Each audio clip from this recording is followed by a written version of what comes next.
প্রতিবাদ সভা আরজি করের চিকিৎসক তরুণীর নির্মম খুনের বিরুদ্ধে ডাক দিয়েছে বিজেপি। দত্তপুকুর রেল স্টেশন চত্বরে উদ্দেশ্য পথ চলতি মানুষকে সচেতন করা। এবং আজকে এটা স্টেশন চত্বর, বহু মায়েরা, বহু বোনেরা, বহু সাধারণ মানুষ এখান দিয়ে যাতায়াত করছেন, আমাদের সভা শুনছেন।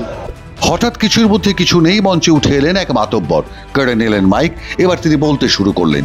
আপনারা 1 মিনিট উঠে দাঁড়িয়ে সেই মা বোন স্মৃতির উদ্দেশ্যে আপনারা নীরবতা। কিন্তু যারা আমরা আছি তারা কিন্তু নারীর সম্মান রাখতে হবে। বুড়ো যদি বুড়ো নিজের নারীর সম্মান না রাখে, এই যে বুড়ো আছে ও হঠাৎ করে বিজেপি করছে করুক, কিন্তু ও যদি নিজের পরিবারের সম্মান না রাখে, ওর পরিবার যদি আমার কাছে কমপ্লেন করে যে আমাকে কি আমরা এবার শুনলে বুঝতে পারবেন কিছুটা অসংলগ্ন, কিছুটা এলোমেলো বাক্যবন্ধ। বাস্তবেও তাই।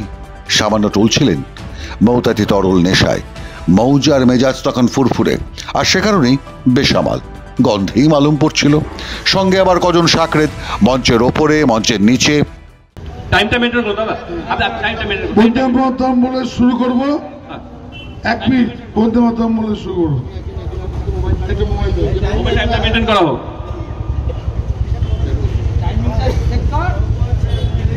1 মিনিট করব। 1 মিনিট 1 মিনিট।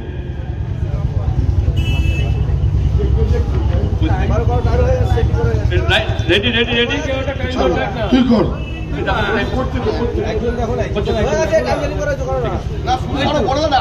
রেডি।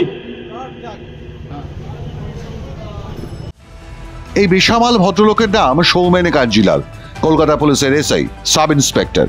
সে কারণেই কি তার এমন মাতব্বরি? এই প্রশ্নের উত্তর পাওয়ার আগে জেনে নিন, এই সৌমেন কাঞ্জিলাল, যাকে গোপাল নামে চেনে কাশিমপুরের মানুষ, তিনি কাশিমপুর গ্রাম পঞ্চায়েতের উপপ্রধানের স্বামী, নিজে একজন আইএনটিটিইউসির নেতা। আমি যখন ওখান থেকে আসছিলাম, আমি আর আমার সঙ্গে একজন বা দুজন ছিল, আসছিলাম কুরুচিপূর্ণভাবে মুখ্যমন্ত্রীকে, কে বক্তা ছিল আমি চিনি না, বলছিল এবং বলছিল কোনো শুভ বুদ্ধিসম্পন্ন মানুষ থাকেন, কোনো তৃণমূলের বন্ধু থাকতে পারেন, কোনো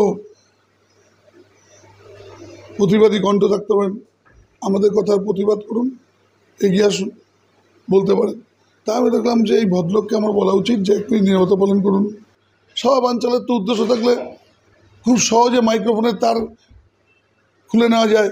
তো আমরা তো এই মতে বিশ্বাসী না, প্রত্যেকের কথা বলার রাইট আছে, কিন্তু উচ্ছৃঙ্খলতা বাড়ানোর জন্য যে উৎসাহ দেওয়া, সেইটাকে অনুরোধ করছি এটা করবেন না দয়া করে। আমডাঙ্গা মণ্ডল 3-এর বিজেপি উদ্বাস্তু সেলের সান্ধ্যকালীন প্রচার চলছিল। হতবাক আমডাঙ্গার মানুষ। বিজেপির আরজি করের প্রতিবাদ সভায় কি করছেন তৃণমূল কংগ্রেসের নেতা? বিজেপির অভিযোগ, তাদের সভা বানচাল করতেই এমনটা করেছেন কলকাতা পুলিশের সাব ইন্সপেক্টর সৌমেন কাঞ্জিলাল। সৌমেনের অবশ্য দাবি, মুখ্যমন্ত্রী মমতা বন্দ্যোপাধ্যায়ের বিরুদ্ধে মন্তব্য করছিল, তার প্রতিবাদ করতেই তিনি সভা মঞ্চে গেছিলেন।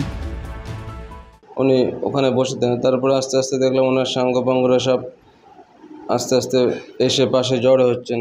তো উনিও খুব সুস্থ ছিলেন বলে আমার মনে হলো না দেখে।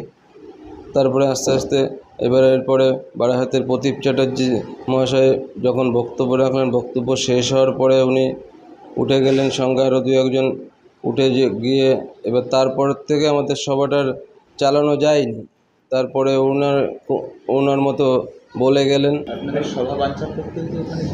এখন সেটা কি উদ্দেশ্যে গেছিল আমার তো তাই মনে হচ্ছে, এছাড়া তো আর কোনো উদ্দেশ্য কি থাকবে? একটা বিজেপি আমাদের সভাটা বানচাল হয়ে গেল, আমরা প্রতিবাদ সভা শান্তিপূর্ণভাবে করছিলাম, সেখানে গিয়ে একটা অন্য দলের নেতা গিয়ে যদি স্টেজে উঠে পড়ে, সেটা অবশ্যই একটা বিড়ম্বনার ব্যাপার না? সেখানে সভা চালানোটাও তো আমাদের পক্ষে একটা সমস্যার ব্যাপার হয়ে যায়।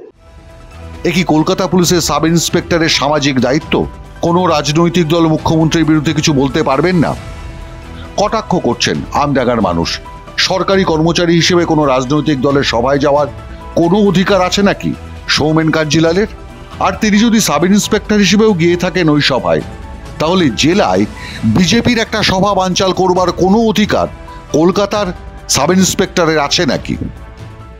ভারতীয় জনতা পার্টির পক্ষ থেকে একটা প্রতিবাদ সভা চলছিল এবং সেই সভা শুরু হওয়ার কিছুক্ষণ পর থেকেই কলকাতা পুলিশের কনস্টেবল বা এসআই উনি গোপাল কাঞ্জিলাল, এবং ওনার সাথে ছিলেন হচ্ছে কলকাতা পুলিশেরই মনে হয় মোস্ট প্রবাবলি মানে কনস্টেবল হবে সমীর সোম, এবং তার সাথে বেশ কিছু মাতাল তৃণমূলী একসাথে মঞ্চে উঠে, উনি ওখানকার আবার তৃণমূল আইএনটিটিউসির উনি ওই আমডাঙ্গা বিধানসভার সম্ভবত সভাপতি এবং কলকাতা পুলিশের এসআই, বুঝবেন আমরা মঞ্চে যখন সভা চলছে মঞ্চের নিচে বারবার এসে মঞ্চের নিচ থেকে চরমভাবে হুমকি দিচ্ছেন, বারংবার হুমকি দিচ্ছেন, এবং তারপরে বারবার মঞ্চে উঠে গিয়ে মাইক কেড়ে নিয়ে আমি যখন মঞ্চে বক্তব্য রাখছি নিচ থেকে অশ্রাব্য ভাষায় আমায় গালিগালাজ চলছে। প্রথমে উনি একাই ছিলেন, তারপরে ওনাকে দেখলাম আর আশেপাশে অনেকেই ওনার দলের লোকজন চলে আসলেন, দু একজন পঞ্চায়েত মেম্বারকেও সম্ভবত দেখা গেছিল।